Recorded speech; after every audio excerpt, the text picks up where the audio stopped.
আসসালামু আলাইকুম এভরিওয়ান। আজকে প্রথমেই সালাম দিয়ে শুরু করছি ভিডিওটা। জানেন তো আমরা বাড়িতে এসেছি।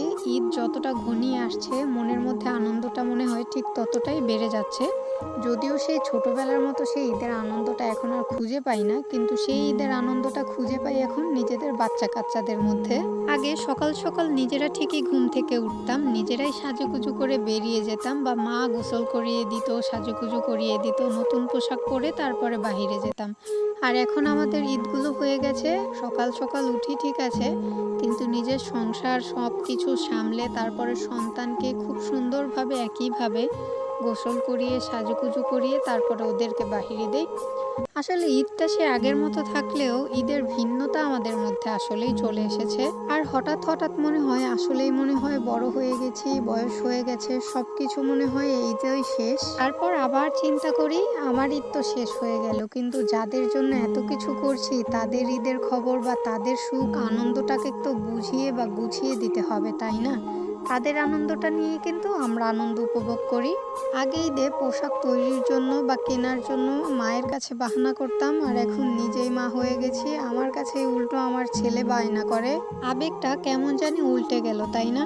আসলে আমাদের মানুষের জীবনই এমন, প্রজন্মের পর প্রজন্ম এভাবেই চলবে। একজনের খুশি আরেকজনের ঘাড়ে, আরেকজনের খুশি আরেকজনের ঘাড়ে গিয়ে পড়বে।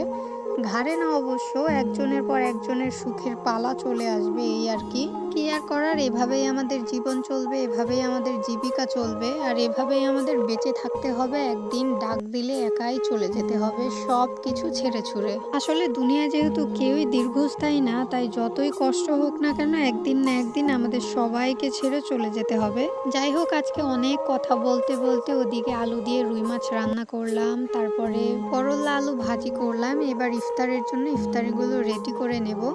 ওই যে বরাবরের মতো আমরা দুই যা মিলেমিশে রান্না করছিলাম। আর আমি যে কথা বলছি আপনারা হয়তো বা এই যে ঝিঝি পোকার ঝিঝি বা ব্যাঙের ডাক, টুকি টুকি একটা শব্দ, একটু না একটু শব্দ আসলে আছেই, হয়তো বা আপনারা বুঝতেই পারছেন। আশা করছি একটু কষ্ট হলেও দেখে নেবেন। ঢাকা শহরে যানজটের প্যাপু শব্দের চাইতে এই প্রকৃতির শব্দগুলো কিন্তু খুব ভালো লাগে, তাই না? আমার কাছে তো ভালো লাগে, জানি না আপনাদের কাছে কেমন লাগে। একেবারে মুচমুচা করে বেগুনি করে নিয়েছিলাম, এরপরে আলুর চপ ছোলা সব কিছুই করেছিলাম।